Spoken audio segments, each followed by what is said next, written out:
Welcome to the A to Z of best main games.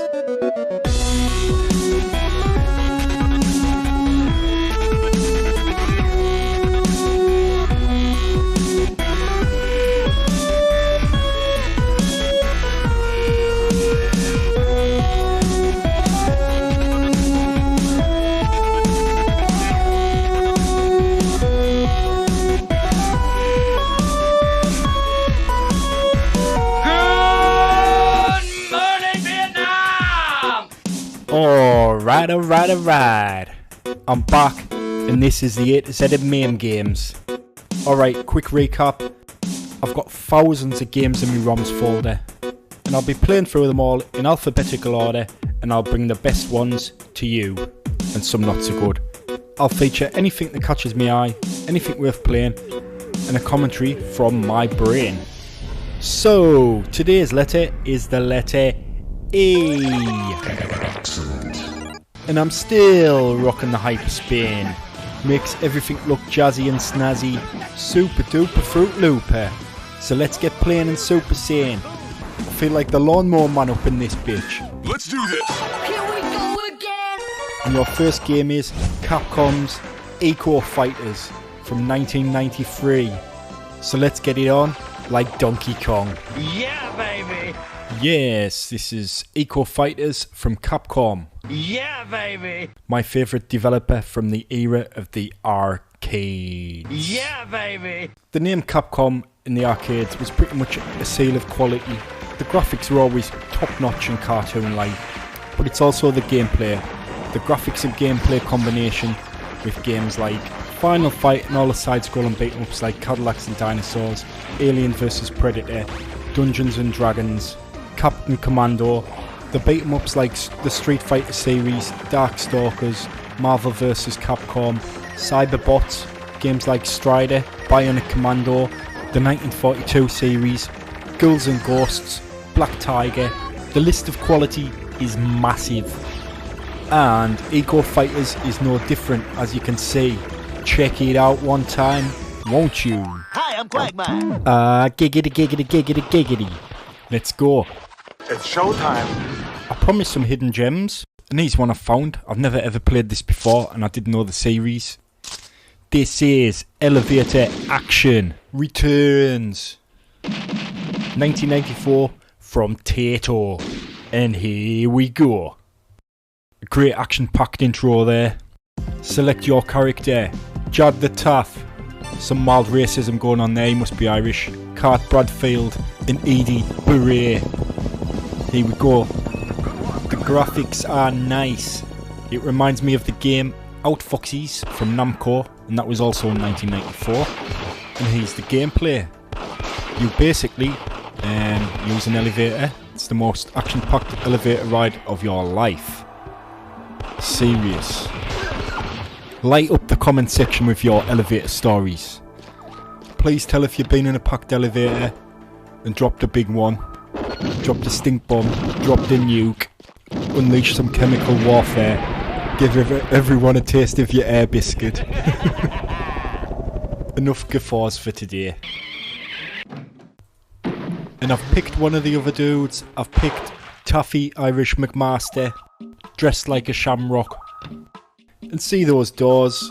The blue door is for items, and the red door you have to enter to progress further through the level. And you can see there's a myriad of baddie characters that all have different attacks, and even a dog, so the baddies are quite varied in this.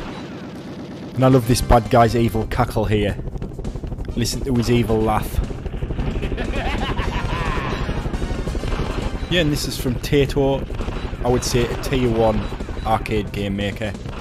And Taito made games like Space Invaders, Chase HQ, Operation Wolf, Bubble Bobble and Darius. Completed! Fuck yeah! He's a nice looking level. I like this one. You can go inside the plane. It's got a lot of character, this one. It's got a good sense of humour. And it's an action-packed blast. Yeah, I like this game and I never played it before. It's a little treasure I've found under the rainbow, and that's what this series is all about. finding little treasures for people to play. I definitely recommend this one, so give it a whirl, give it a shot, put your money in the coin slot. Okay, here we go with the first elevator action, and this was 1983. It took Taito 11 years to make the sequel, and you can see it's the same basic gameplay, and the newer versions just upgraded and made more badass. And this is more like a cutesy fun kind of game. And this is Spacy 1983. And some of the greatest movies of 1983 are Superman 3, Jaws 3 3D, Screwballs, Sleepaway Camp, Smokey and the Bandit Part 3, and Staying Alive. No, but seriously, Return of the Jedi, Scarface, National Lampoon's Vacation, Trading Places, BMX, Bandits, and Videodrome, among many others. So here we go, this is Elevator Action Part 3, Death Parade. And this is 2009. You can see it's a light gun game, just a complete change in gameplay. And you can see the cab design, it's like an elevator kind of shape. The elevator doors open and close between levels. It's all weird. It looks okay for a light gun game, but why change up the gameplay like that?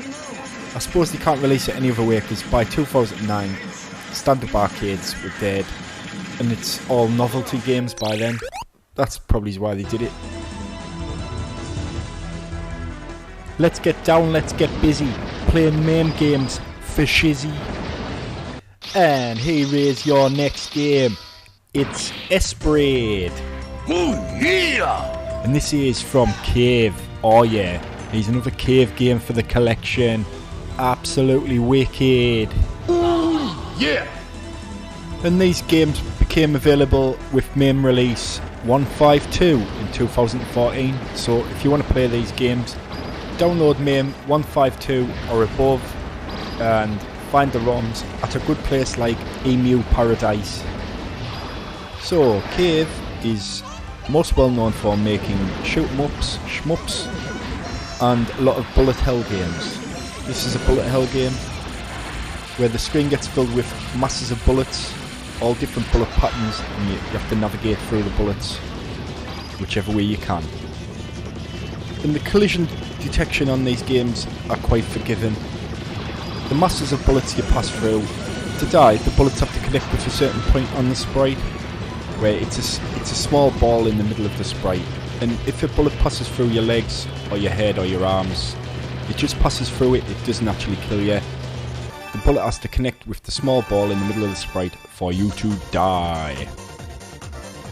Here's one of the spiritual sequels to Espgaluda. It's Espgaluda 2 in 2005.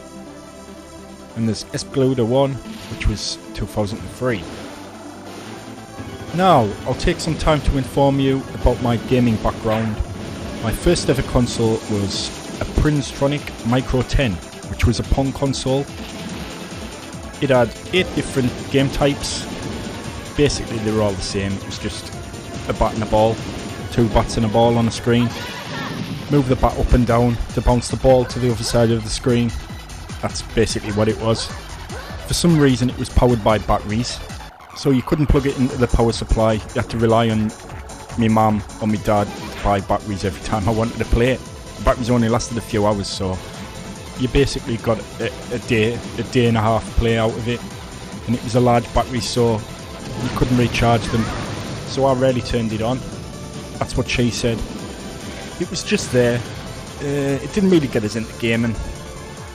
It never really set the wheels turning, it was just an amusement. I was more into Star Wars, He-Man, Transformers back then. Alright! Okay, if you see yourself as Robocop, Vindicator, or the woman that gets turned into a robot at the end of Superman 3, this is the game for you. It's Eswat, Cyber Police, from Sega, 1989. Hey, let's party! And this is a nice little action platformer, everyone should know Eswat. You've got a Mega Drive port, and there's the comparison. It's a completely different game. The graphics look better on the arcade version, but the Mega Drive version is the better game overall. It's got more depth to the levels, it's built like a proper game, where the arcade version is just walk to the right and shoot stuff, where the levels on the Mega Drive version are a bit more thought out, a bit more platformy, and the powers and upgrades are a bit better on the Mega Drive version. But there's more aspects to the robot suit, and it does different stuff to help you progress through the levels. It just gives the game a bit more depth. And there's the next target for arrest. Dirty Duffy, obviously a paedophile, creepy kind of guy. So yeah, as you can see, there's a nice variation to the levels. The graphics are quite rad. Always look good for the time. 1989, looked pretty good. And there's a fat guy breathing fire trope. If you see a fat guy in an arcade game, he will most likely breathe fire or roll about. They usually breathe fire or they roll. So let's count the tropes. Fat guy breathing fire, big muscly guy in a Jason Voorhees mask, a big Bertha type big bitch boss, and another one I see quite regular in beat 'em ups. The end of game boss is the only one in the game with a gun or a machine gun, and he's a business type guy with a suit, suited and booted. Yeah, the bosses in Eswat are pretty good. They're all completely different from each other. Fat guy breathing fire, big baldy guy with a beard and a hook, robots, gorillas, trucks.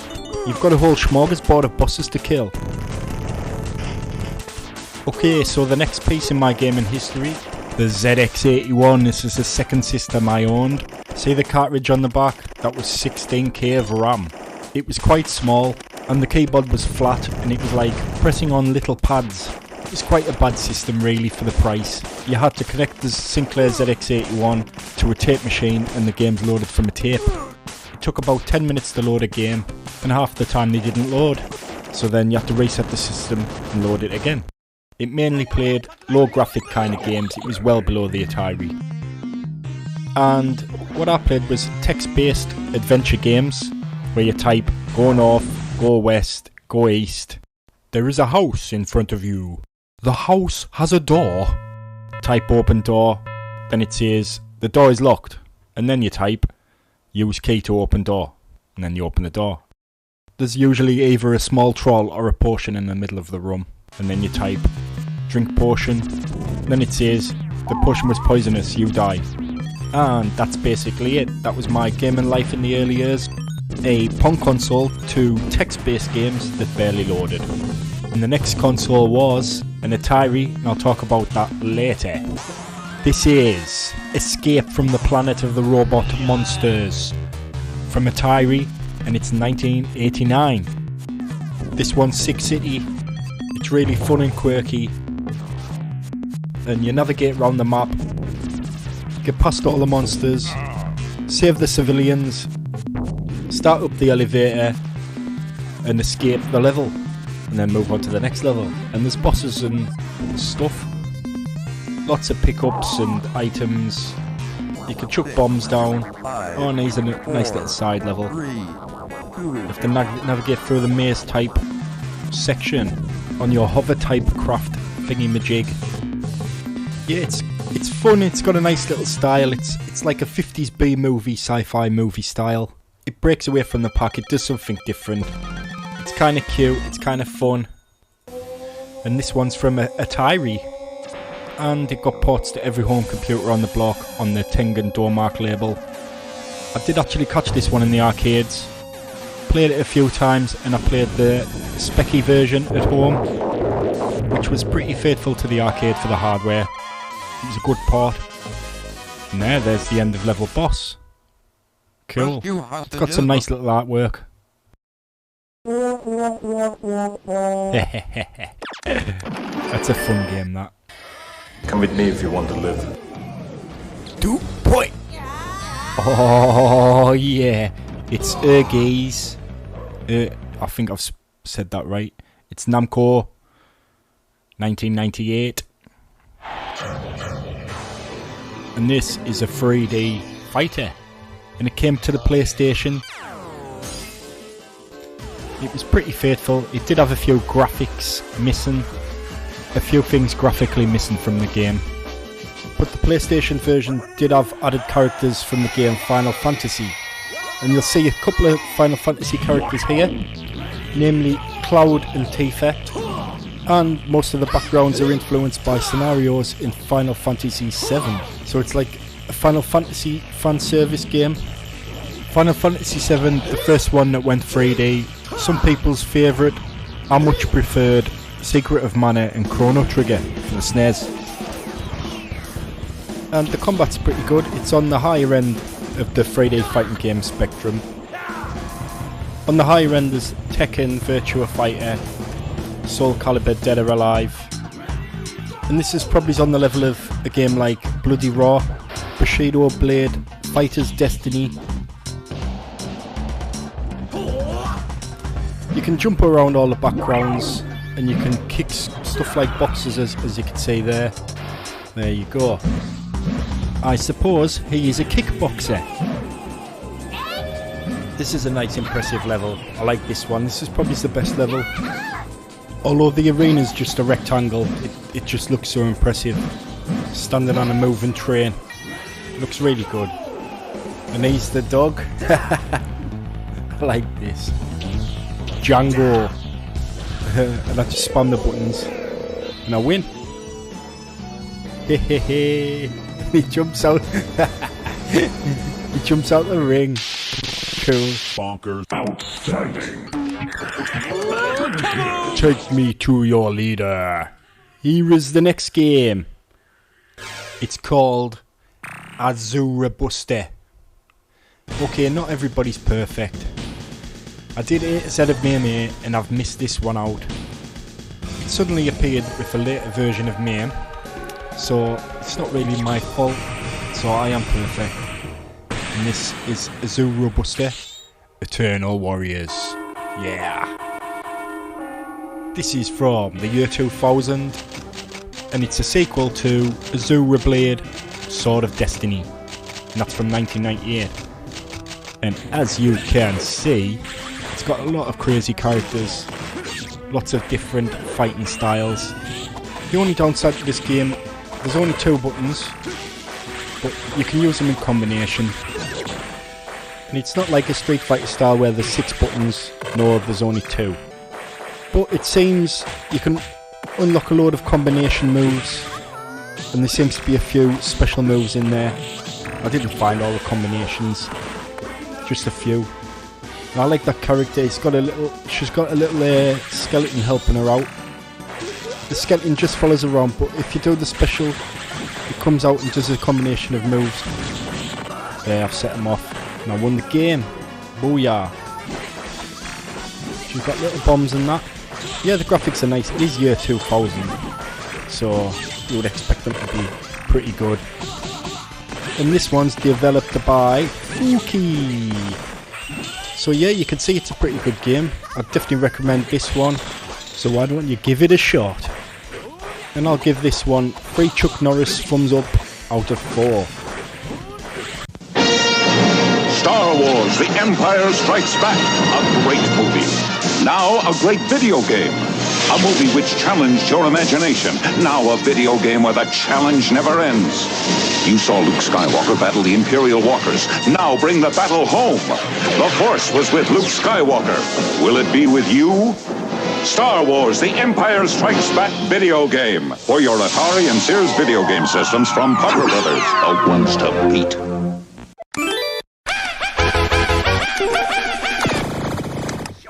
May the Force be with you. Here we go. It's Empire Strikes Back. It's really called The Empire Strikes Back, but as you'd expect, T is fully loaded with games, absolutely jam-rammed, packed. So I'm trying to move all the games that begin with the and move them to other letters. And this is The Empire Strikes Back. There's the cab. The cab's looking rad. That's a stand-up cab. Look at the artwork on that. That's beautiful. We start on the planet Hoth, even though there's no snow. The Force is with you. Yeah. Get to take down some of the AT-ATs. Use your harpoon and This is what we all dreamed about as kids, taking down AT-ATs. And there's some chicken walkers, ATSTs. Yeah, I watch Star Wars every Christmas, and my favourite Star Wars films in order are the original Star Wars. I just find it so fun, and I just love watching it so much, especially the Death Star run. It's a totally thrilling way to end the film. The ending's just so well put together and edited, with the music on top. It's just amazing. And my second favourite is The Empire Strikes Back. It just opens up the whole Star Wars universe. It does look better. From the start you can see everything's expanded and they've spent a lot more money. Especially the scenes with the Empire, you can see everything's just bigger and better. And it's just a great movie, and it's got a great showdown at the end with Luke and Darth Vader. And the third favourite is Return of the Jedi. It used to be my favourite as a kid. It was just ram-jammed action. Everything was bigger and better. But as an adult, I see there is a few weak points in Return of the Jedi. But the standout points are the whole sections on Tatooine, the speeder bikes, the final Death Star 2 battle, and the Emperor's throne room's amazing. It was a great way to wrap up the film, and you got to see the Emperor's full power. And after that I liked The Force Awakens, then the prequels. Sega Enduro レーサー白熱のオフロードバイクレースライバルマシンをかわせウィリー障害物を越えろジャンプバステンだチューンだエンデューロレーサーゲームリーダー I need your clothes, your boots, and your motorcycle. Here we are. It's Enduro Racer, 1986 by Sega. It's a very well known game. It was ported to a lot of systems. I owned the ZX Spectrum version, which I played to death. And it's got the nice Sega driving game soundtrack, although not as good as Outrun or AB Cop. And then that's what the arcade cab looked like. Very nice for the time. It's a unique and innovative game for its time because of its jumping mechanic. As you can see with your eyeballs, you can jump over the mounds and you lose control. But to master it, you have to pull forward on the joystick or the handlebars in the arcade cab. You lean forward and it gave you a better landing. You had more control when you landed. Then I lost control. Boom. Crashed and burned, baby.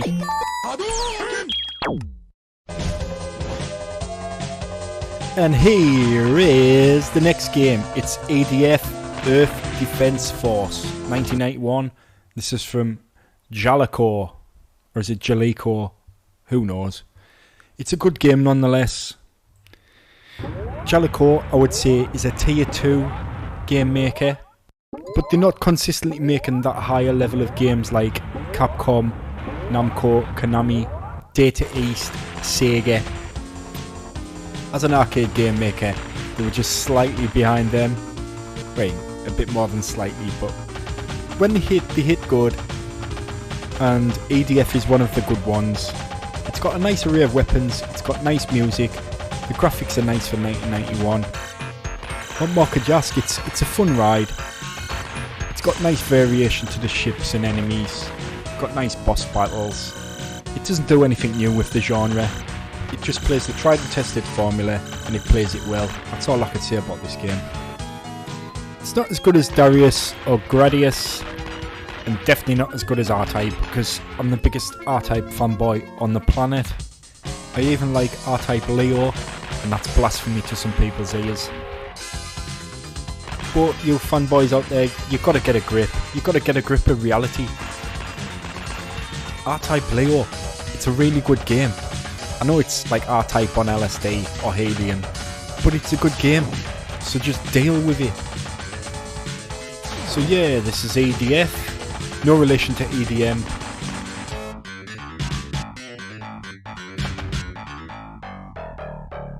Recorded in front of a live studio audience, it's Seinfeld. Just reminded us of the Seinfeld music there. Let's go. And we move on to the next game. Come on. I'm fucking hyped. It's Empire City 1931, yo.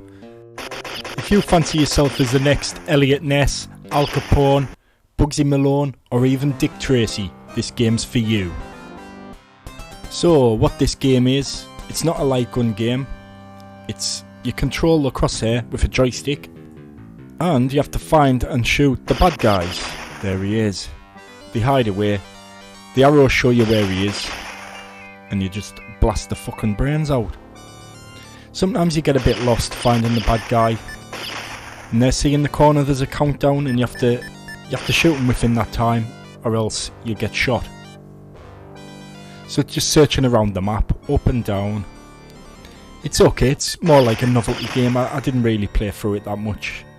I played the first few levels. It's okay if you want to try it. There, he's hid in the steeple. People in the steeple. And I'll list off some good Prohibition time films. One of my favourites, Untouchables. I really like that film. People don't seem to remember how good Untouchables is. Once you rewatch it, you realise it's a really good film, really good action film. And it's the same with Harlem Nights, with Eddie Murphy and Richard Pryor.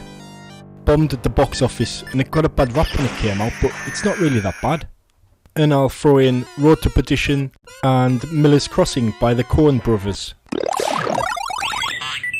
Okay, here we go, keep it rolling, rolling, rolling. It's Exterminator, and this is 1989 from Gottlieb. And this is a weird and quirky game. There's the cab there. The aim of the game is to exterminate all the bugs and the funky stuff around the houses.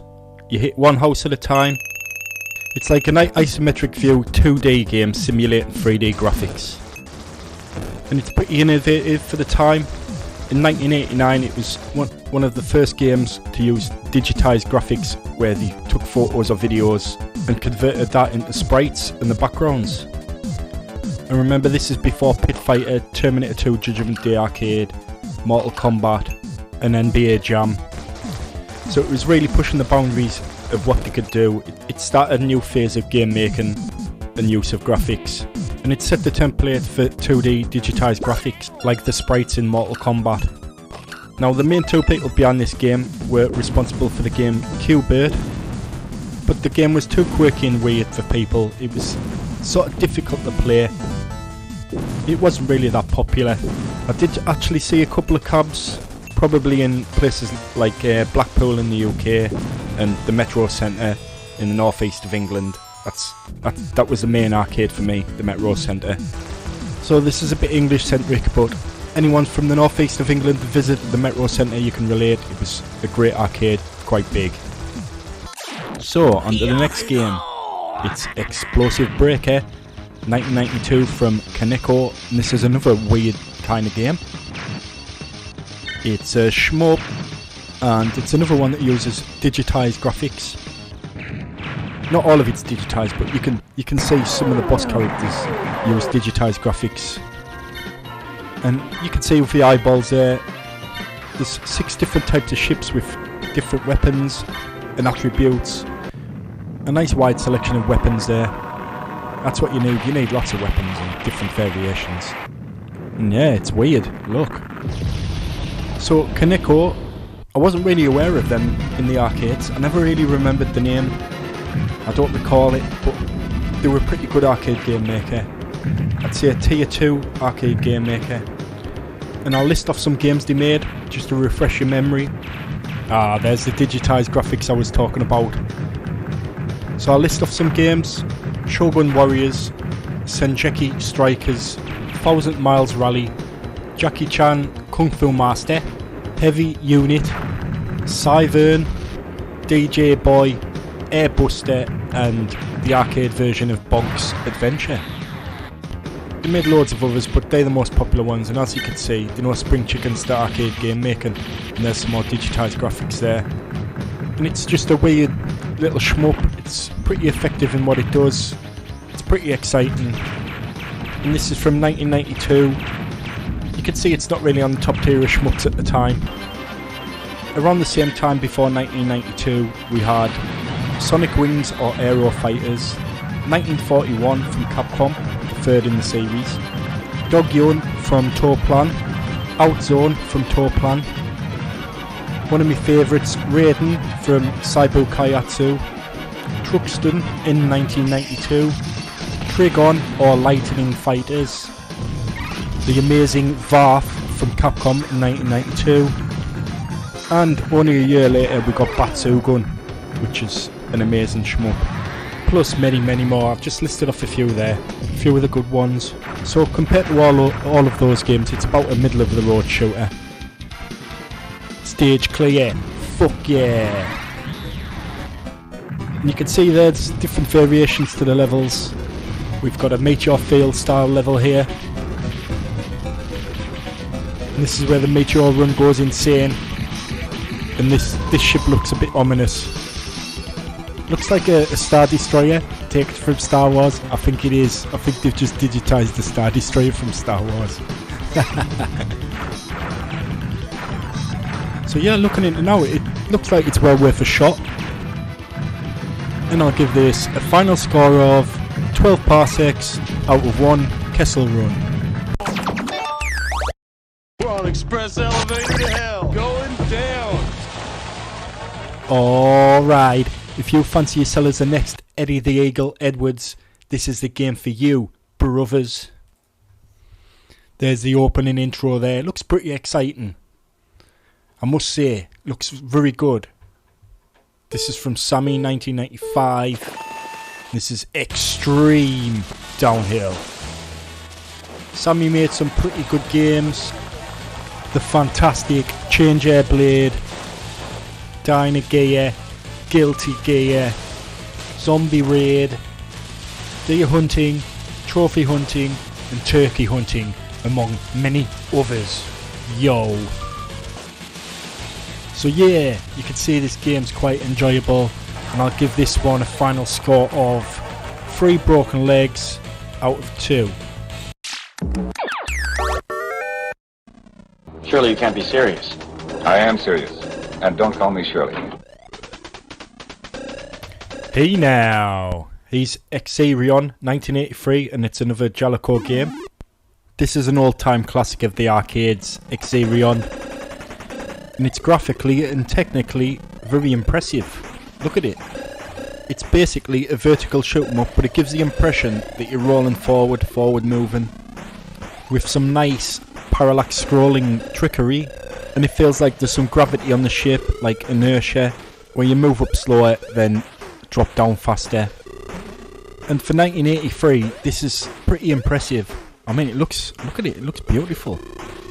Now, at Twin Galaxies, there's a MAME high score record for this, and it's held by Spencer Roth, and the score is 2,288,200.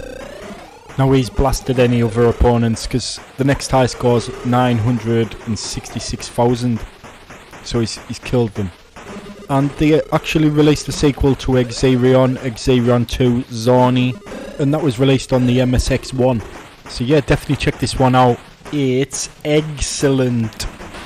And it's from Jaleco. Yo, bro. And he is Exerion 2, the spiritual sequel to it.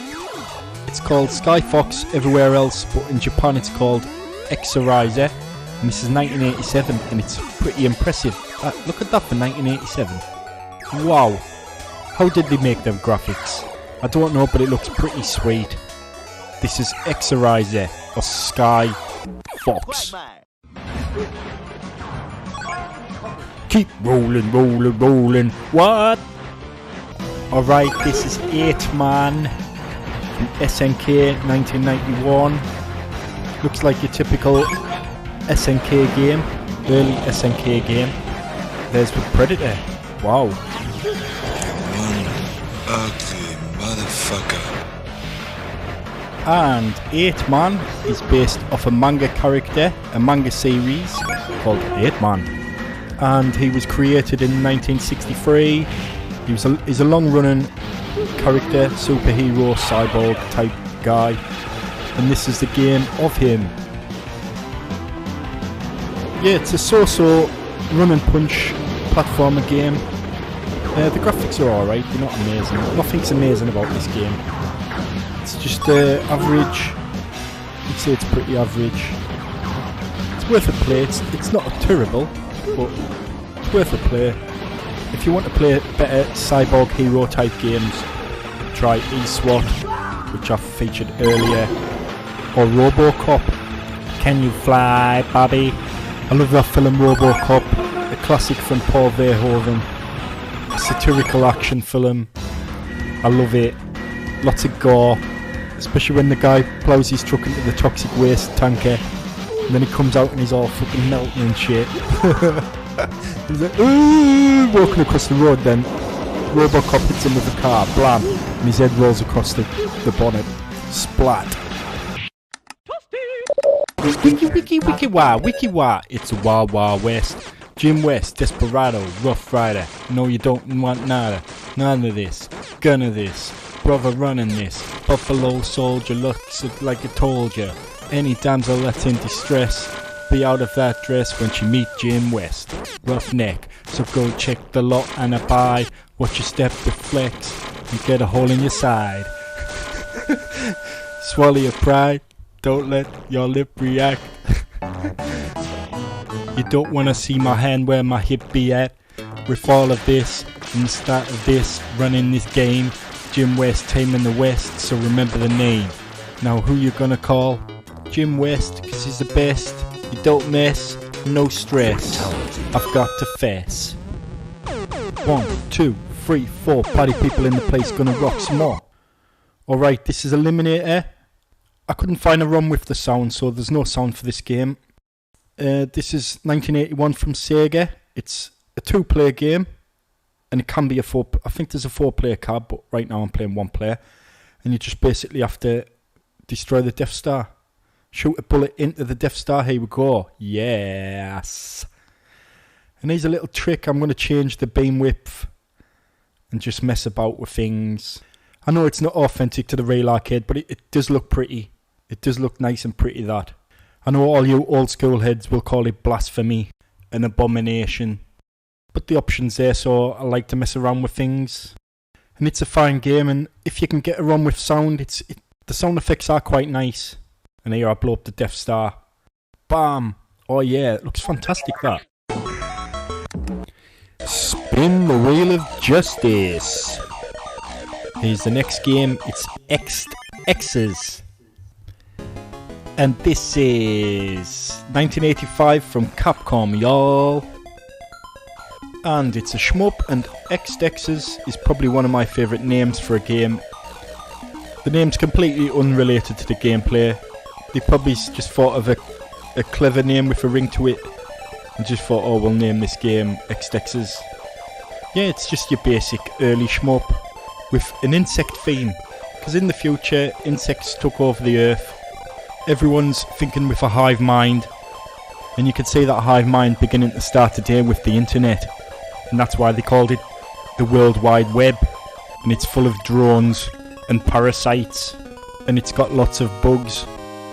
And if you want some great information on this phenomenon, check out the documentary Arachnophobia from 1990, and also check out 8-Legged Freaks and check out The Fly, which will give you a great insight into how it all started. Because there was actually a guy called Seth Brundle who turned into an insect, and he melted someone's hand and foot with acid puke. It's a great documentary. It shows him how he digests food. He pukes on the food, and it like sort of breaks the food down into liquid, and then he sucks it up. Then this dude that was trying to fuck his girlfriend tried to kill him with a shotgun, and then he melted his hand off. Winning. I feel like Charlie Sheen up in this bitch. Winner chicken dinner. Come on, it's Exvania.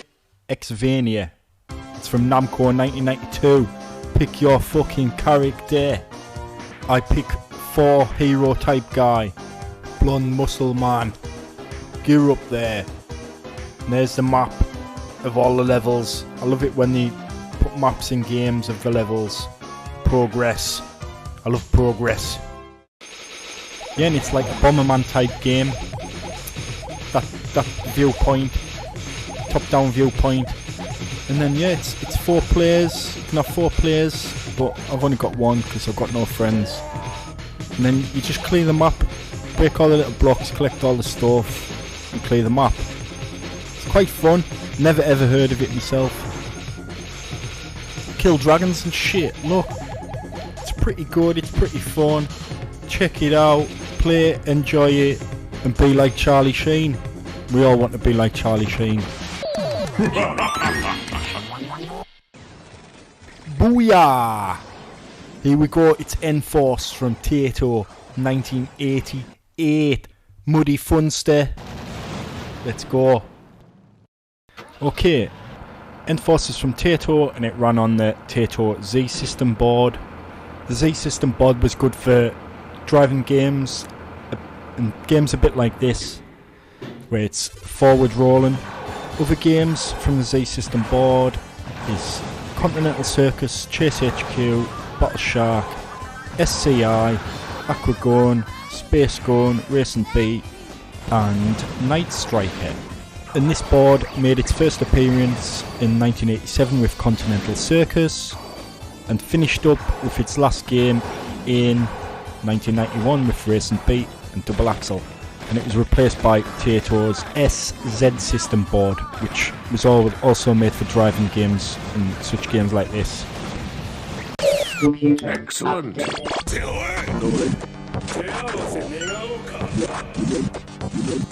Here we are, Posse. It's Evil Stone 1990 from Spacy Industrial Limited. And this is a queer game. Queer as in weird.